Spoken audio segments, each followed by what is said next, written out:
नमस्कार, हिमालय न्यूज में आपका स्वागत है। आज बात करते हैं पौड़ी गढ़वाल की, जहां पर अपने हक के लिए एक बिन माँ बाप की बेटी को खानी पड़ रही है दर दर की ठोकरें।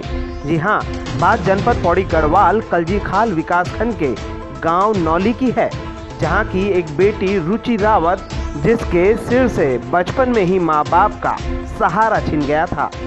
क्या हुआ माँ बाप के? माँ तो सोरा भी मरवा।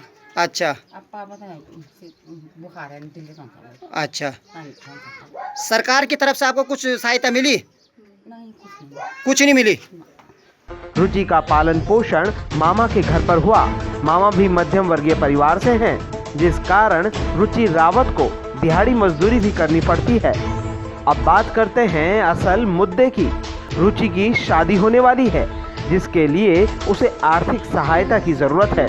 इसके लिए रुचि समाज कल्याण विभाग, मुख्य विकास अधिकारी पौड़ी और विधायक मुकेश कोहली के साथ साथ सभी को पत्र और शादी के कार्ड के माध्यम से और मीडिया के सामने मुख्यमंत्री उत्तराखंड से भी गुहार लगा चुकी है, लेकिन अभी तक उसे मदद के नाम पर मिला है तो केवल और केवल आश्वासन। मुख्यमंत्री श्री त्रिवेंद्र सिंह रावत को भेजा ताकि वो हमारी मदद कर सके एक अनाथ बेटी की।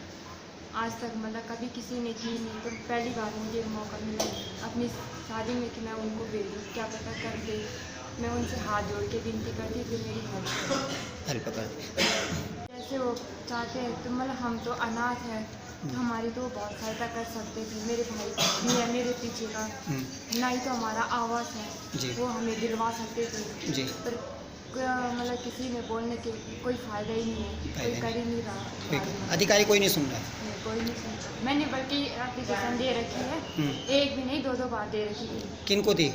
मैंने अपने यहाँ के अध्यक्ष को दी। अध्यक्ष को दी?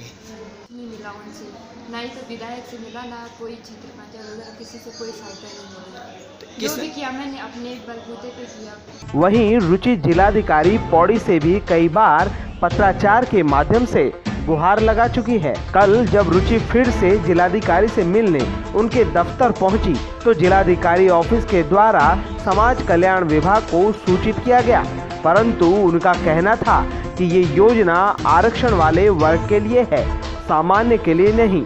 अब बात आती है सरकार के उस नारे की, जिसमें लिखा है कि बेटी बचाओ बेटी पढ़ाओ। क्या ये भी एक जुमला है? खराब थी, मम्मी भी विकलांग थी, पापा भी विकलांग थे पहले से ही जी।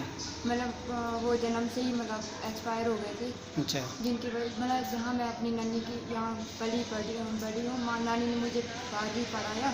उसके बाद मैंने आर्थिक स्थिति मतलब अपनी आर्थिक स्थिति देख के मजदूरी दिहाड़ी करके अपनी पढ़ाई की लास्ट ईयर तक कम्प्लीट किया। उसके बाद मतलब मैंने अधिकारियों के पास भी गई, मैं डीएम सर के ऑफिस में मैंने एप्लीकेशन लगाया, सीडीओ ऑफिस में भी गई। सीडीओ ऑफिस से मतलब मुझे एक लेटर दिया था मैंने, उसके बाद उन्होंने कोई कार्रवाई नहीं की उसमें। वहीं आपको बता दें कि सरकारी मदद तो जब तक आएगी, उससे पहले स्थानीय युवकों ने यानी कि चौनकोट युवा संगठन समाज सेवी द्वारा आज नौली गांव पहुंचकर बिल्कुल निर्धन लड़की रुचि रावत को प्यार और सहयोग की भावना देकर अपने समाज सेवी होने का भी उन्होंने फर्ज निभाया है। ये संगठन बेरोजगार लोगों का संगठन है, उसके बावजूद इन लोगों ने अपनी बहन समझकर उसको सहयोग और प्यार देकर सम्मानित किया है। हमारा जो संगठन है चौनकोट युवा संगठन समाज सेवी, ये बेरोजगारों का संगठन है। इससे काफ़ी बेरोजगार जुड़े हैं। इस बहन की जो है न्यूज़ हमें कहीं से पता चली, व्हाट्सएप के माध्यम से मेरे पास पहुंची। उसके बाद हमने सोचा कि ये जो है कि किसी और जगह की ना होकर हमारी बहन है, समाज सेवा हमें करनी है। इस बहन की जो आर्थिक स्थिति है उसके आधार पर हम यहाँ पे पहुँचे हैं। इनका एक छोटा भाई भी है। जहाँ एक तरफ सरकार बोल रही है कि बेटी बचाओ बेटी पढ़ाओ, तो आप मुँह के सामने देख सकते हैं बड़े बड़े होल्डर, बड़े बड़े बैनर जो है कि नेताओं के लगे हैं, बसों पे लगे हैं, बेटी बचाओ बेटी पढ़ाओ। उसके बावजूद ये दुर्दशा हमारे उत्तराखंड में ग्रामीण क्षेत्रों में अगर आकर देखा जाए तो इस तरह से लोग जीने के लिए मजबूर है। युवा संगठन द्वारा कन्यादान के लिए कपड़े भी दान दिए गए और साथ ही साथ 12,000 रुपए की करीब नगद धनराशि भी दी गई। पौड़ी गढ़वाल से हिमालय न्यूज़ के लिए भगवान सिंह रावत की रिपोर्ट।